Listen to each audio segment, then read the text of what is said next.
Welcome to our channel. నేను మీ అవని. మనం కథలోకి వెళ్ళిపోయే ముందు మన ఛానల్ని తప్పకుండా సబ్స్క్రైబ్ చేసుకోండి. అలాగే లైక్ చేయండి. తప్పకుండా షేర్ చేయండి.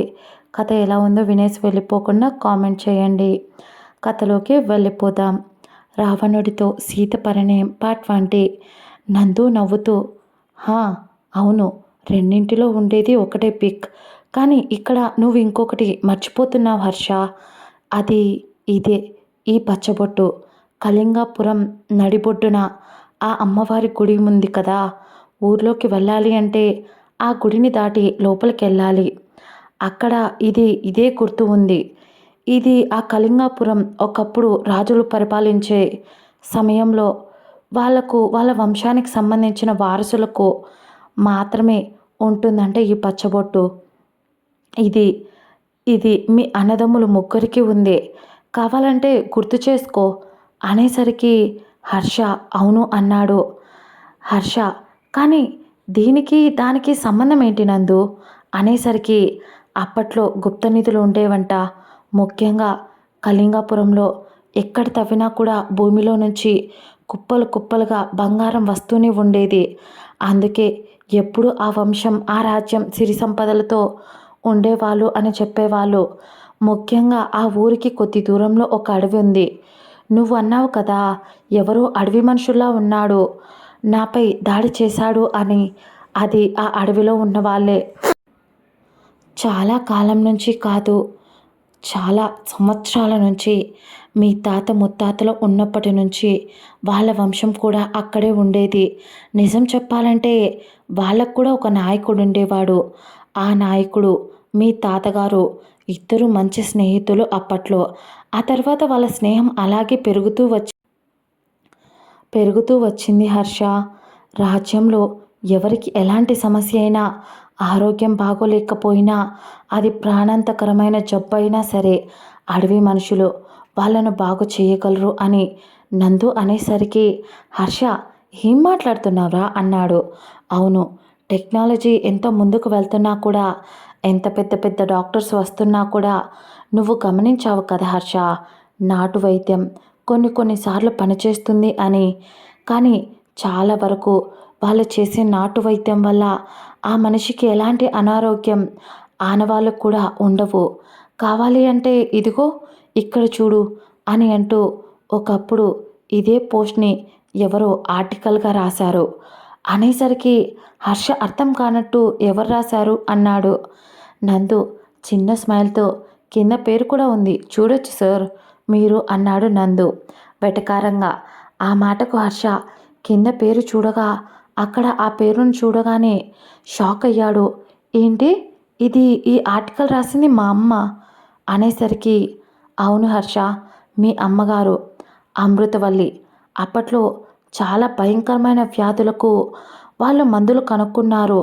కొన్ని అక్కడ అడవిలో దొరికే అమూల్యమైన మొక్కలతో ఔషధాలను తయారు చేసి ట్రీట్మెంట్ చేయిస్తున్నారు.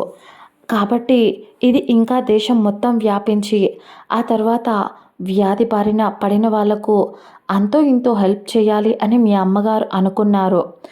కానీ ఆ తర్వాత మీ అమ్మ నాన్న కొద్ది రోజులకు ఈ ఆర్టికల్ వచ్చిన ఒక 4 సంవత్సరాలకు చనిపోయారు. కారణం మనకు తెలియదు. ఆ టైంలో నువ్వు చిన్నపిల్లాడివే, ఆ విషయం నీకు కూడా తెలియదు అని నువ్వే అన్నావు. కానీ ఏదో జరిగింది హర్ష. పైగా ఇంకో విషయం, మీ నాన్నగారికి ఒక చెల్లి ఉంది, ఆవిడ పేరు అంకిత అనేసరికి అర్థం కానట్టు చూశాడు. అవును, ఇందులో నీతో పాటు నిమ్మికి కూడా సంబంధం ఉంది అని నీతో చెప్పా కదా, అదే ఆవిడతోనే నిమ్మి ఆవిడ కూతురు, స్వయాన నీ మేనత్త అంకిత గారి కూతురు అని చెప్పాడు నందు. నందు చెప్పిన వాటికి హర్ష ఒక్క క్షణం అతడికి మైండ్ పనిచేయలేదు. అతడు ఊహించనివి ఉన్నాయి అనుకున్నాడు. కానీ ఇప్పుడు నందు చెప్తున్న వింటుంటే నిజంగా హర్షకు అస్సలు మైండ్ పనిచేయలేదు. ముఖ్యంగా అక్కడ అడవిలో జీవించే చాలామంది చాలా ఏళ్ళ నుంచి బ్రతికే ఉన్నారు. ఎందుకంటే వాళ్ళకు అంత త్వరగా అనారోగ్యం రాదు, ముసలితనం కూడా అంత త్వరగా రాదు. కాబట్టి చాలా ప్రశాంతమైన జీవితం వాళ్ళది. ఇక నిమ్మి గురించి అంటావా, అంకిత గారు ఆవిడ చాలా బాగా చదువుకున్నారు. హర్ష అప్పట్లోనే అంత చదువుకున్నా కూడా మీ అత్తయ్య, మీ తాత వాళ్ళలాగే ఉన్నత భావాలు కలిగిన వ్యక్తి ఆవిడ. వాళ్ళను ఇంకా మార్చాలనుకుంది. అందుకోసమని చెప్పే అంకిత గారు అడవిలో ఉండటానికి తన ప్యాలెస్ని వదిలి ఆ ఒక ఆయన అడవి నాయకుడైన ఒక ఆయన కొడుకు అరణ్యదేవ్ని ఆవిడే ప్రేమించి పెళ్లి చేసుకోమని వెంటపడింది. వాళ్ళ ప్రేమకు పెద్దవాళ్ళు అడ్డు చెప్పలేదు. ఎందుకంటే ముందు నుంచి వాళ్ళ మధ్య ఉన్న స్నేహం అలాంటిది. ఆ తర్వాత దాంతో పెళ్ళి అంగరంగ వైభవంగా చేశారు. ఇంకా బంధం గట్టిపడింది. బాధ్యతలు పెరిగాయి. ఇటువైపు అరణ్యదేవ్ గారు కావచ్చు, అటువైపు మీ నాన్నగారు కావచ్చు, ఇద్దరు మంచి స్నేహితులు ఊరిని రక్షించడం మొదలుపెట్టారు. కానీ ఉన్నట్టుండి ఒకరోజు అక్కడ అడవిలో ఉండేవాళ్ళు వీళ్ళు నీళ్లు తేవడానికి వెళ్ళారు. అక్కడే పారే జలపాతంలో అక్కడికి వెళ్ళారు. అందరూ కడవలో నీళ్లు పడుతున్నప్పుడు పైన జలపాతం నుంచి శవాలు కుప్పలు తెప్పలుగా పడ్డాయి. అది ఆ అడవి జనాలవే. ఒక్క క్షణం వాళ్ళు భయపడిపోతూ వాళ్ళ చేతిలో ఉన్న ఆ నీటి కుండలను వదిలేసి భయపడిపోయి చూస్తూ ఉండిపోయారు. కల్మషం లేని మనసులు వాళ్ళవి. కనీసం బయట మనుషులు ఇలా ఉంటారు అనేది కూడా తెలియదు వాళ్ళకు. అలాంటి వాళ్ళు ఏ రోజు అంత దారుణంగా చూడని వాళ్ళు పైనుంచి రక్తంతో జలపాతం నిండిపోయింది. ఒక్కొక్కరుగా కింద పడుతూ ఉంటే వాళ్ళందరి దగ్గరికి చూసి అక్కడున్న వాళ్ళు ఏడుస్తూ పరుగులు పెడుతూ పరుగులు అందుకున్నారు. ఎందుకంటే వాళ్ళు ఆ ఊరి వాళ్ళే. తన అన్న, తన నాన్న, తన భర్త ఇలా ఏదో ఒక బంధం ఆ చనిపోయిన వాళ్ళతో వీళ్ళకు ఉంది.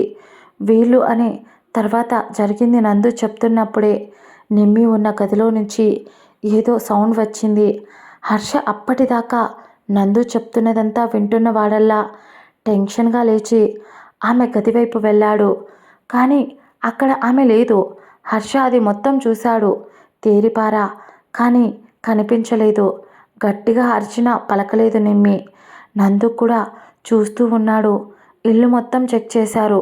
అయినా ఆమె కనిపించలేదు. కొంతమంది బ్లాక్ అండ్ బ్లాక్ బట్టల్లో వాళ్ళ మొహాలకు మొత్తంగా కళ్ళు మాత్రమే కనిపించేలా కవర్ చేసుకుంటూ మాస్కులు పెట్టుకొని నిమ్మిని నోరు మూసేసి కాళ్ళు చేతులు గట్టిగా పట్టుకొని బయటకి ఆమె ఎంత గింజుకుంటున్నా వదలకుండా బయట ఏ రూమ్లో అయితే తను ఉందో ఆ రూమ్కి వెనక ఇంకో డోర్ ఉంది. ఆ డోర్ నుంచి తనను బయటికి తీసుకెళ్ళిపోతూ ఉన్నారు వాళ్ళు. అలా తీసుకెళ్ళిపోతూ ఉన్నప్పుడు వాళ్ళు త్వరగా చప్పుడు చేయకుండా కార్ దగ్గరికి ఇక 2 అడుగులు వేస్తే వెళ్ళిపోతామనగా అప్పుడు హర్ష స్టైల్గా వాళ్ళకు ఎదురుగా వచ్చి నిల్చున్నాడు. కేజీఎఫ్లో రాకీ బాయ్లా. అతడి చేతిలో ఒక కత్తి. అది వాళ్ళ కలెక్షన్లోనిదే. ఎక్కడికైనా వేలంపాటలో ఇలాంటి పురాతన వస్తువులు ఒకప్పుడు రాజులు యుద్ధం చేసినవి ఉండేవంట.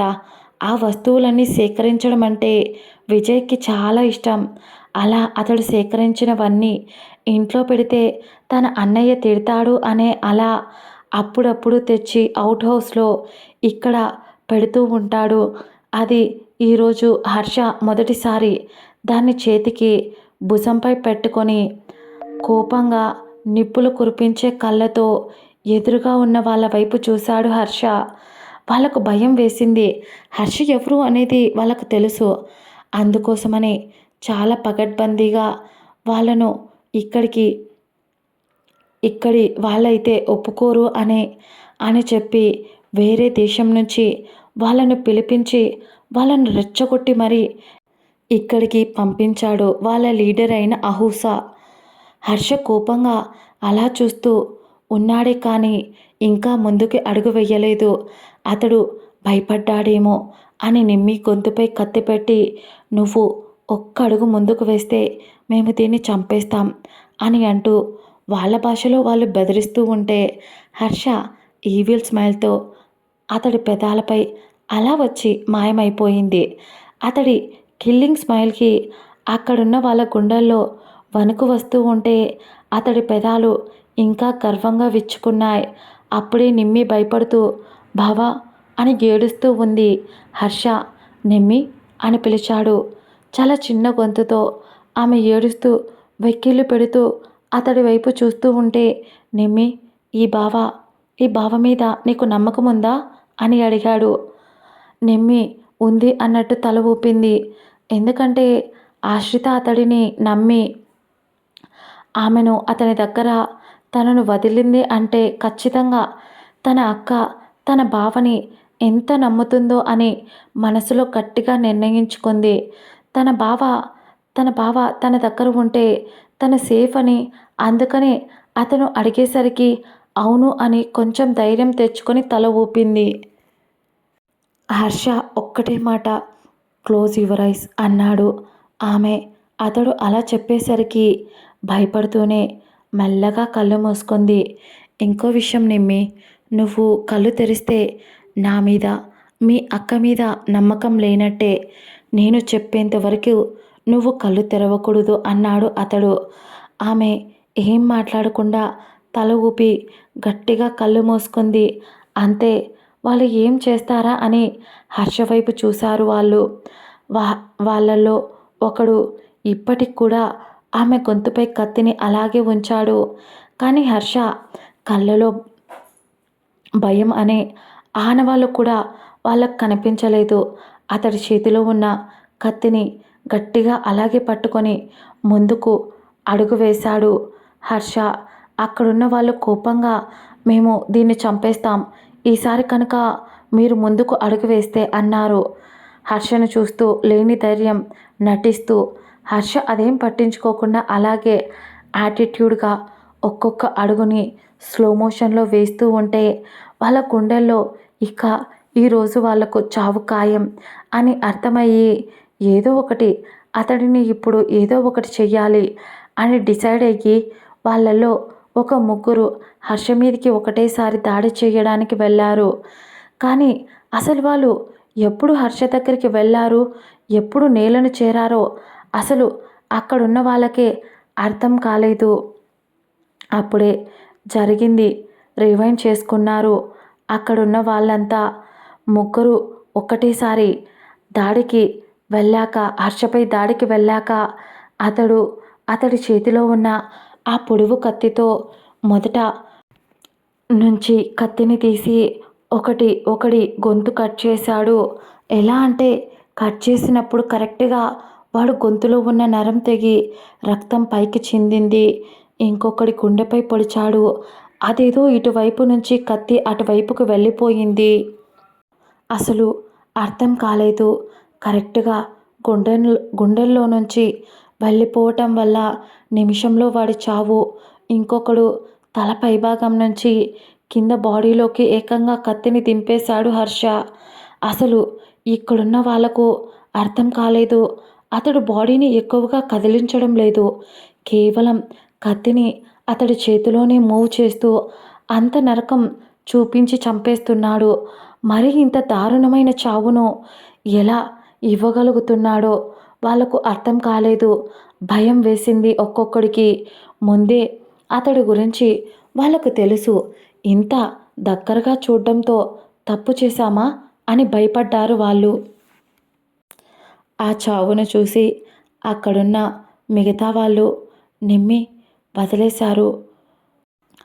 ఒక్కసారికే కత్తి తిప్పినందుకే వాళ్ళు భయపడిపోవడం చూసి మీలాంటి పిరికి వాళ్ళు ఆ అహూసా వాడికి ఎలా దొరికారా? ఇక్కడ సొరవ ఉంది, దాన్ని పట్టుకోమని వాడు మీకు చెప్పాడు. కానీ ఇక్కడ అంతకు మించింది ఒక పెద్ద తిమింగలమే ఉంది. అంత ఈజీగా నన్ను పట్టుకోలేడు. మీరే కాదు, వీళ్ళ దాకా అస్సలు చేరుకోలేరు అన్నాడు హర్ష. అప్పుడే అక్కడ ఆశ్రిత సంతకం పెట్టేయడంతో నిర్మలాదేవి సంతోషం తట్టుకోలేక పిచ్చిదానిలా సంతకం పెట్టేశావు, ఇప్పుడు ఆ సీట్లో కూర్చొనే అర్హత నీకు లేదు ఆశ్రిత అని అంది నిర్మలాదేవి. కానీ తను అలా నవ్వుతున్నంతసేపు అలా చూస్తూ ఉంది ఆశ్రిత సైలెంట్గా. ఆ తర్వాత ఆమెను ఒక మాట అన్న తర్వాత మెల్లగా నిర్మలాదేవి వైపు చూసి పొగరుగా ఆశ్రిత నవ్వుతూ, అవును, నేను దీంట్లో కూర్చొని అవసరం లేదు. ఎందుకంటే ఇందులో ఇప్పటినుంచి మా ఆయన కూర్చుంటాడు. మా నాన్న వచ్చేంత వరకు. ఆ తర్వాత నా చెల్లి కూర్చుంటుంది. తనకు బాగా అయిన తర్వాత అంటూ పొగరుగా నవ్వుతూ చెప్పింది ఆశ్రిత. ఆ మాటకు బిక్కచచ్చిపోయింది నిర్మలాదేవి. ఇంత జరిగినా ఆ కళ్ళల్లో భయం పోలేదు, బెదురు లేదు. మర్చిపోయా, దానికి అసలు మ్యాటర్ తెలియదు కదా అని అనుకుంది నిర్మలాదేవి. అందుకే ఇది అంత పొగరుగా మాట్లాడుతుంది అంటూ ఏదో ఆశ్రితతో చెప్పడం కోసమని తనను పిలుస్తుంది నిర్మలాదేవి. ఇదండి ఇవాల్టి ఎపిసోడ్. మళ్ళీ నెక్స్ట్ ఎపిసోడ్లో కలుసుకుందాం. అంతవరకు మన ఛానల్ సబ్స్క్రైబ్ చేసుకోండి, లైక్ చేయండి, తప్పకుండా షేర్ చేయండి. Bye bye. మళ్ళీ నెక్స్ట్ ఎపిసోడ్లో కలుసుకుందాం.